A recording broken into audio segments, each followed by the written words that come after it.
possibly leaving Arizona. Good. You ready? Yeah, I'm ready to get rid of you guys. I knew it. James, are you listening to this? Nah, yeah, definitely. So tell me a highlight about the trip. The main While you drive. The main highlight, I would say, like, would be that of how susceptible everyone is to the gospel, and like people got saved, and meeting the brothers and sisters from Sherwood, our Sure Foundation Baptist Church, and of course eating the local food was definitely a highlight. But yeah, those are the main ones. And how was the soul winning out there? Oh, and one more was seeing my sister. Seeing my sister Faith was nice. Soul winning was real good. Like I said, like it was super susceptible. 150 salvations in the 8 days of soul winning with 36 soul winners. And me, I prayed with like 15 people, but I only counted like 4 of them. And when I count people, I go with that saying, when in doubt, don't count. And I'm real conservative when I do claim a salvation. So it's obviously possible more of those people got saved. I'm just being conservative, you know. And I mean, other people I've heard, pastor's wife, she went to like Pastor Thompson's wife. She went to like this little kid playground thing and got like 7 kids saved right there. So that was nice. That's super cool. Yeah. And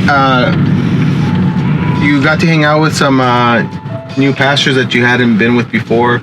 Pastor Jimenez and Pastor Thompson. How was that as far as an experience for you?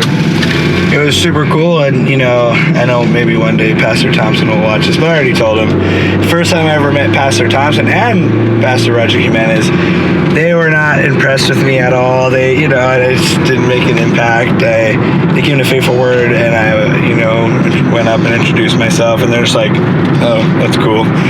So, you know, that first impression wasn't that of significance, but then when I heard as this mission thing went down, I contacted Pastor Thompson, and he was just real excited to have me come. And then in meeting him in person, he was super, we hit it off. He's a really cool guy. I like him a lot. And same thing with Pastor Roger Jimenez. He was just, you know, really happy to have finally, you know, met us, because I've been contacting them right before and all that.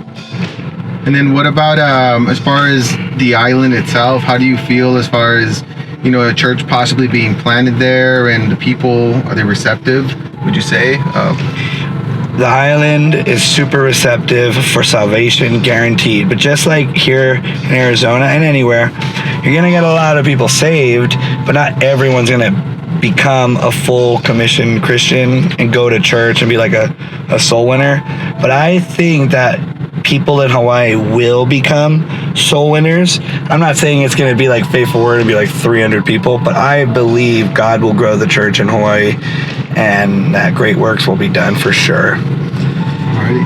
Anything else you want to add as far as the trip, as far as how was the food? The food was bomb. The food was super epic. Yeah, and I guess just for those who are in Hawaii, if they see this, you know, you just remember that people care about you, you know, even though I know that growing up in the islands, it's a very territorial thing. People are like, oh, they want to know you have good intentions and stuff like that. And you can see sincerity in people when they're not there, just that sincere. And there are people, and I've seen that in Pastor Thompson. Pastor Thompson cares about the islanders, not just Hawaiians and Polynesians, but also he has a heart for Micronesians. And just, you know, it's really exciting to see finally the new IFB make their way to the Pacific, and Lord willing, there'll be a new IFB church in every island, and Lord willing, throughout all the Pacific Islands.